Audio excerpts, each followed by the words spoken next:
what else is there that would deem the team to lead to a year-long suspension? Now I know this story is a doozy, and a lot of you have questions. I do as well. And this video is merely going to be a breakdown of the coverage that we've seen over the last couple of days. And of course, for the record, this is not going to be monetized. I'm not going to be making any profit from this video. This video is simply for educational purposes, for us to understand how this is being covered. You know, late last night, Woj tweeted that Ime Udoka, the coach of your team, was facing a possible team suspension. Now I'm going to have to go through this initial tweet that Woj dropped on all of us on Wednesday night, basically saying that Ime Udoka was facing possible disciplinary action, including a significant suspension for an unspecified violation of organizational guidelines. Discussions are ongoing within the Celtics on a final determination. And he attached to it a very horrific graphic. I mean, come on, Woj. Adrian Wojnarowski, the man that broke the news, joins us now. At this point, people watching SportsCenter were hoping for Woj to break down the news even more than he did on Twitter, because at this point, we were all on the edges of our seats. Ime Udoka is facing disciplinary action with the Celtics. I'm told a likely suspension, a significant suspension for what's being termed a violation of team guidelines. And as per usual, Woj breaks down very little. He's being vague, of course. He's mincing his words, being careful so as not to spill the beans.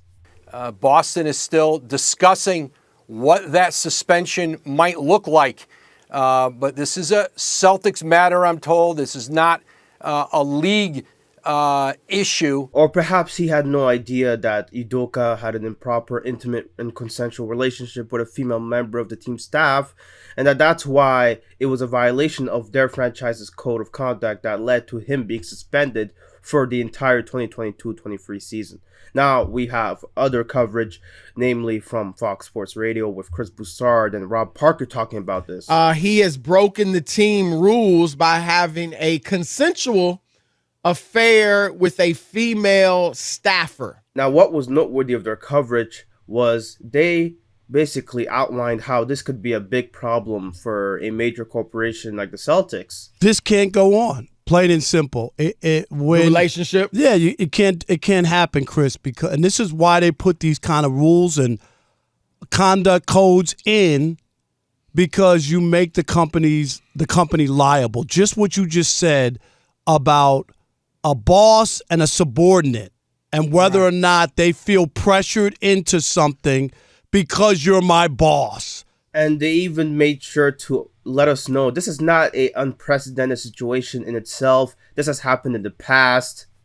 Steve Phillips, you know that. I remember that. I was Phillips at the New York Times during that time. Lost his job first, Chris, at the New York Mets as GM for again, having a relationship with someone on the staff. He overcame that, went to ESPN, became a great baseball analyst. Chris, what happened at ESPN? Same thing. Same exact thing, and he lost his job. So give me another example. I just want people to know that this is not uncommon. Now, many people were pointing out that there were other examples in which the person didn't get fired. Rob, a lot of people have brought up the Phil Jackson Jeannie Buss situation with the Lakers. Jeannie was working obviously in the front office for the Lakers when Phil Jackson was hired in 1999, and they began a relationship that lasted almost 20 years. But of course, some detractors will come in, like Stephen A. Smith, outlining how there have been way more cases of these happening over the last couple of years in which none of the details came public like this one. I know at least 3 instances over the last 2 years where people have been fired from professional sports teams because of similar allegations to what we're hearing about Ime Udoka. We never heard publicly. And for now, I won't say too much about what I think because, of course, this was a developing story at the time.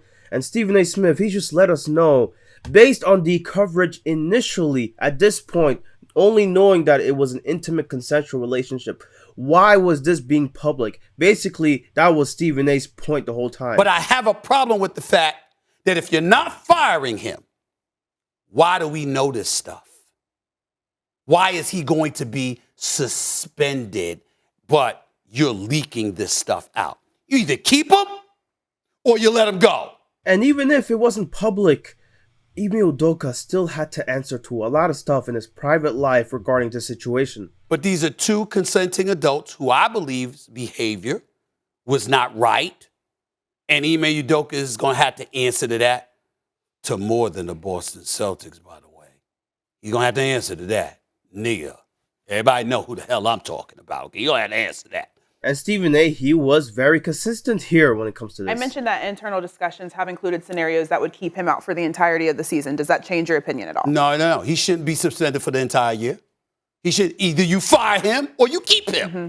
You don't say, what is he, a child? It's consenting adults. Right. You might find the behavior egregious and unfavorable. You fire him or you keep him. Mm-hmm. Now, of course, this story broke Twitter and everyone was talking about it. One tweet in particular struck to me as RJ posting a Mean Girls gif with him saying, "When you guys found out the truth." And this was wild because he did say as well, ask yourself if it's consensual, then why the suspension and the length? So once you understand it's 100% consensual with both parties, why is there such a long suspension? What is he implying here? We're not sure yet. But Woj, he had some things to break down to us. Thankfully, he was invited on First Take for him to say what he had to say. Let me ask you this. So obviously, I read it right here. It's considered a violation of the organization's guidelines. But this is what I don't understand. So if you violate it, is it a hard, fast rule that you're suspended a year? Or how did they come to this year-long suspension? You know, I think a big part of this, Molly, is the fact that Ime Udoka is in a leadership position in this organization. Obviously, with Woj being this vague, you have to know there's a lot more to the story that we're not being privy to at this point, the public. And Stephen A. Smith, knowing this, he interrogated Woj further to know how far this escalated. In your reporting, you highlighted consensual relationship, but it also said, violation of organizational policy. I'm paraphrasing, but that's essentially what it comes down to. What I'm interested in knowing from the Celtics' point of view, Woj, is this.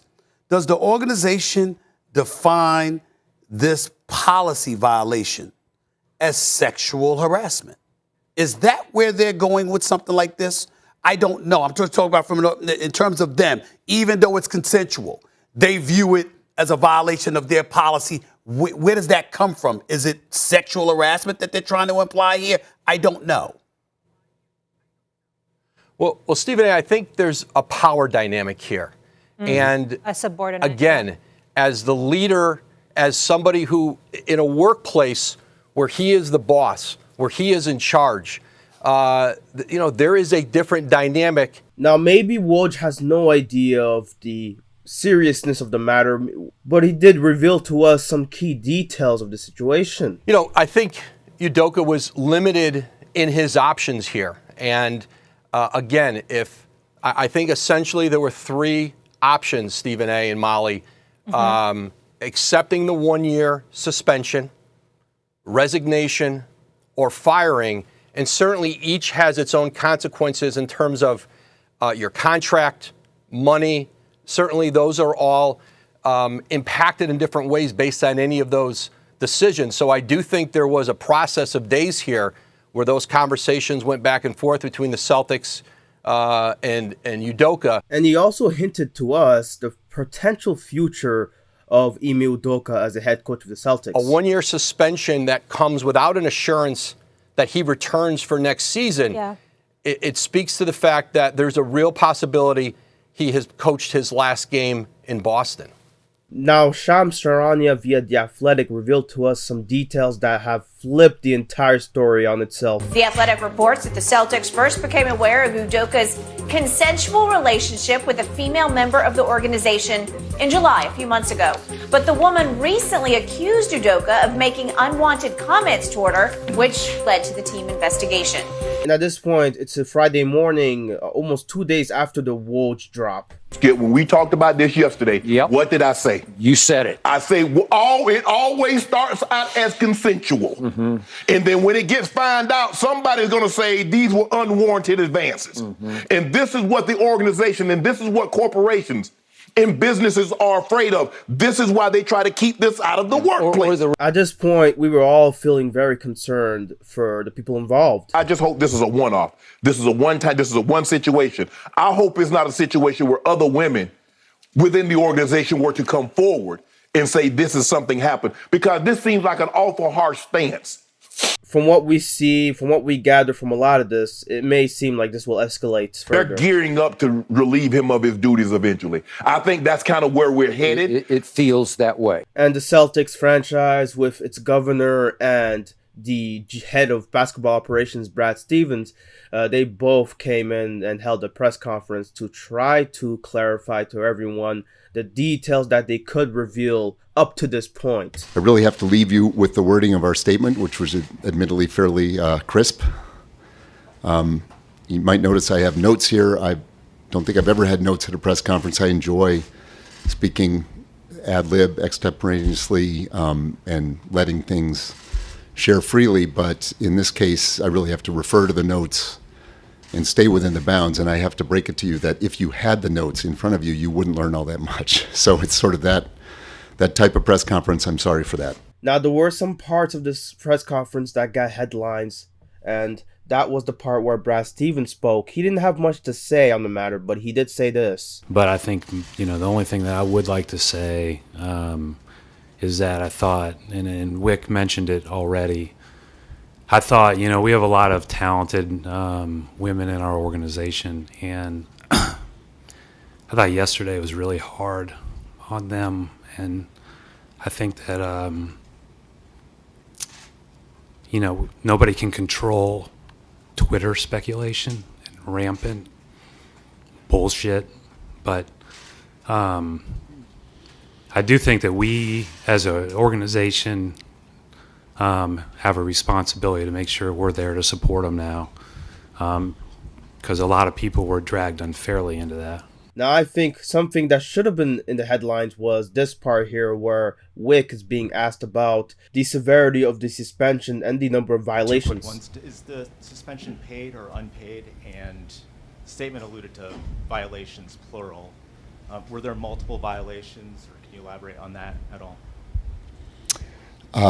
We weren't planning to elaborate on either one of those topics, but the suspension comes with a significant I'll at least say a significant financial penalty when you net it all out. So multiple violations, there were a couple of violations at least. Yep. And another detail that I really, really find interesting is that Ime was the only one suspended here.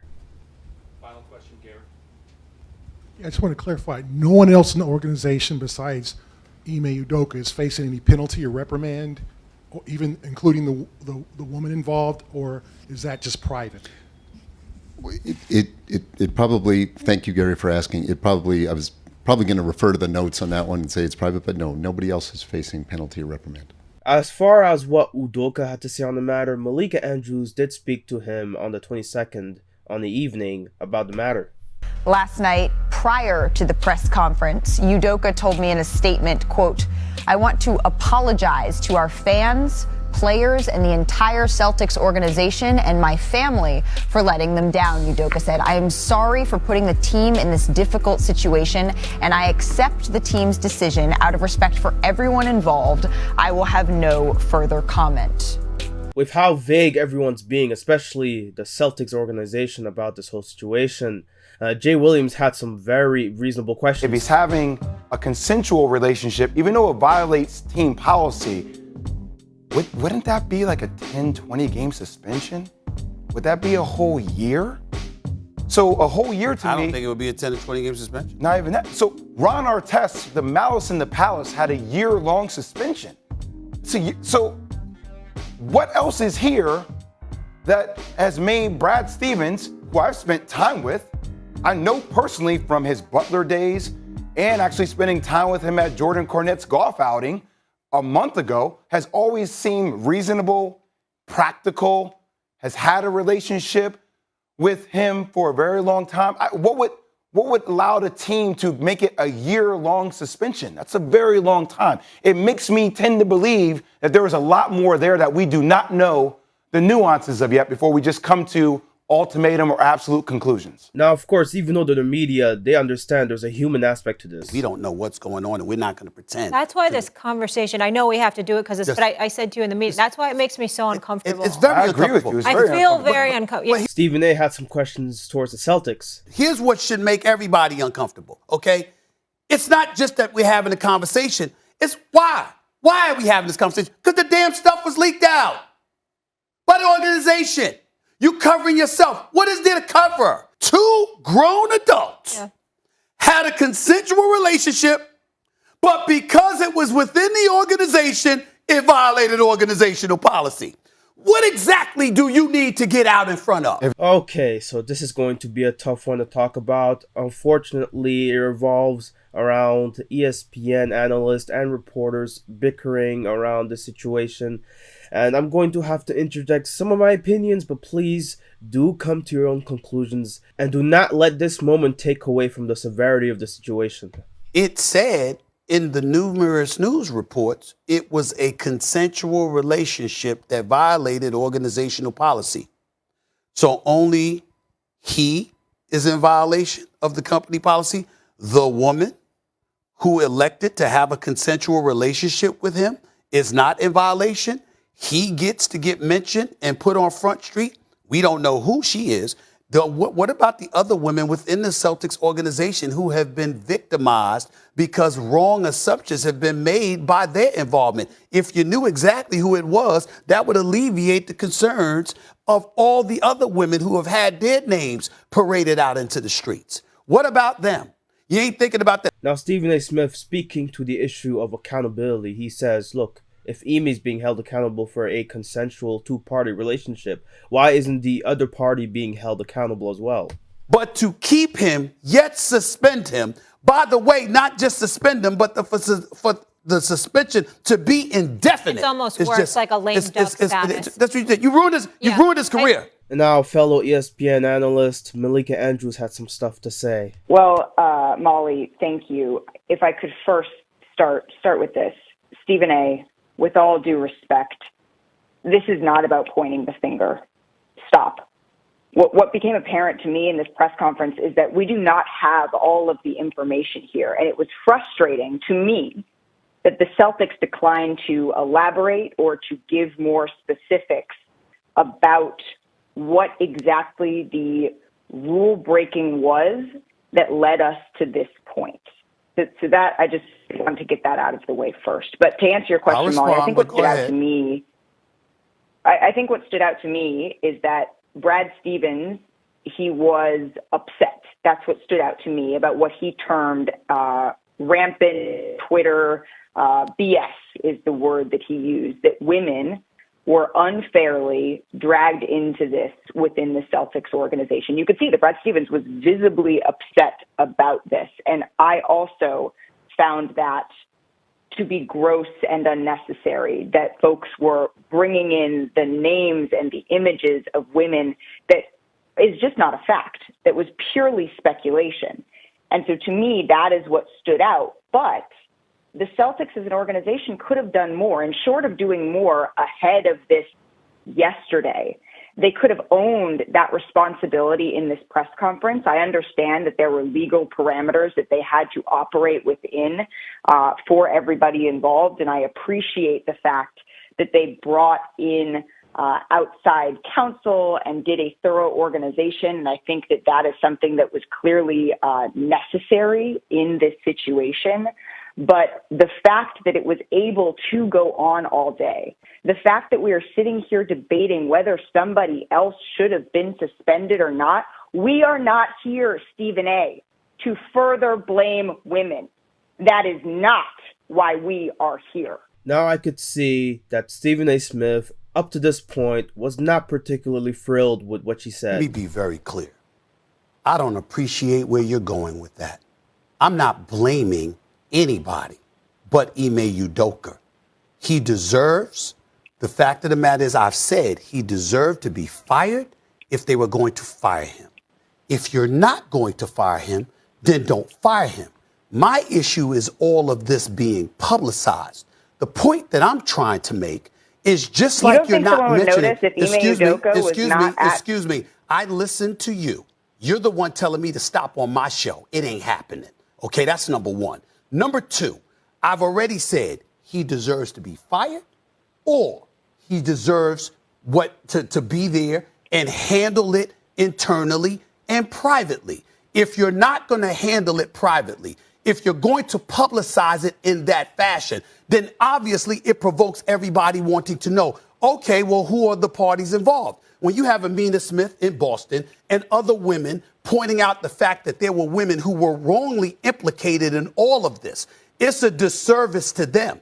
I didn't come out with the report about a consensual relationship. I didn't come out with the report ahead of time leaking that they were going to suspend him for the year. They did that. Now, as far as what I think of this whole spat here, Stephen A. Smith, he was simply asking for accountability on both parties based on the initial reporting of the situation. Malika, on the other hand, she says, look, there's no point in blaming women. That's not what we're here for.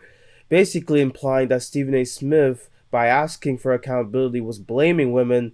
And I'll be honest with you, for the most part, Malika Andrews missed the mark here. And you would see it manifest itself again on NBA Today when Kendrick Perkins also had the same points as Stephen A. Smith, and Malika's reaction to it was much of the same. And my whole thing is this, right? These are some of the facts that have been out. These are some facts that I know that, you know, this relationship, one of these relationships that was had with Ime Udoka and one of these women, it was consensual, meaning that this woman actually played a part in it too. So my thing is, yes, Ime Udoka was wrong. We get that. His punishment, he deserved that, and whatever else follows, I hate it for him, but he put himself in this position. But why are the other people getting left off the hook? Well, that's the problem that I have right now. Everybody got to be held accountable. I think that we need to circle back to what Shanae said, is that there was a investigation that was conducted by an independent law firm here, and I think that transparency is what will rule the day here. And so without having all of the information, it is unfair and irresponsible of us to go and to speculate on that, because what we have to... Well, I'm not speculating. Sure. I have the information. I'm not speculating. But mind you, Stephen A. Smith and Perkins, maybe they're not privy to the reports from The Athletic, or maybe there's more to the story that they know and that Malika may not know so much of. Who knows at this point? I'm a Udoka fan as a coach. I really, really became a big fan of his this season. As far as a basketball coach, I'm thinking, would they go, hey, you know what? Let's screw up our team plans here by excessively punishing a coach here for something that just sort of happens all the time. That doesn't make any sense. That doesn't make any sense. And as Wick Grossbeck pointed out numerous times, like, we are dealing with something that is somewhat unprecedented. So I know there's been a bunch of theories online, a bunch of different things, and a lot of the theories have been wrong, but it keeps me getting back to asking the question over and over again, what could have happened here for the Celtics to hand out this kind of punishment, and yet we don't really know what happened? And I'm just going to let my gut guide me here, and that I think Ime fucked up, man. I think he fucked up. Not so much that he immediately is fired, but enough that it's like, no. You're not, this isn't just going to be a conversation here. Like, you crossed the line. But unfortunately, this story may take a turn for the worst, as we're hearing a lot more details about it. But there are certain clues. There are certain clues through the reports that I've read, through the press conference. Like, even Woj was on First Take, and he kind of passively threw a quote, maybe there will be more. Wick was even vague. Like, think about this. They are being everything is being, at least by the standards of the news outlets and the TV shows and the press conferences, they are being incredibly vague about what the actual act was and who it was with. And I think there's a reason there. I think that's the clue. And of course, we can all talk about the 80s when the Showtime Lakers, I mean, they had their parties, their extravagant, sleeping over with multiple women. Those guys, I mean, this was a different era. And, in this era, I think people in, sports, they have to be more careful about these sort of things. And, the one thing I'm afraid of is, for what Matt Barnes is alluding to in this video, this might be a very ugly situation. So last night I spoke on this Ime Udoka situation without having all the facts. And I think as a part of the media, often the media speaks to something, and when they're wrong, they won't come out and say it. And since I'm a part of the media now, and I try not to be like everyone else, I try to, report and talk with facts and honesty. And I clearly have to say last night, without knowing all the facts, I spoke on Ime Udoka's defense. And after finding out the facts after I spoke, I erased what I posted, because this situation in Boston is deep, it's messy, it's 100 times uglier than any of us thought. And that's why I erased what I said. Some things happened that I can't condone, I can't back, and it's not my place to tell you what happened. If it ends up coming out, it ends up coming out.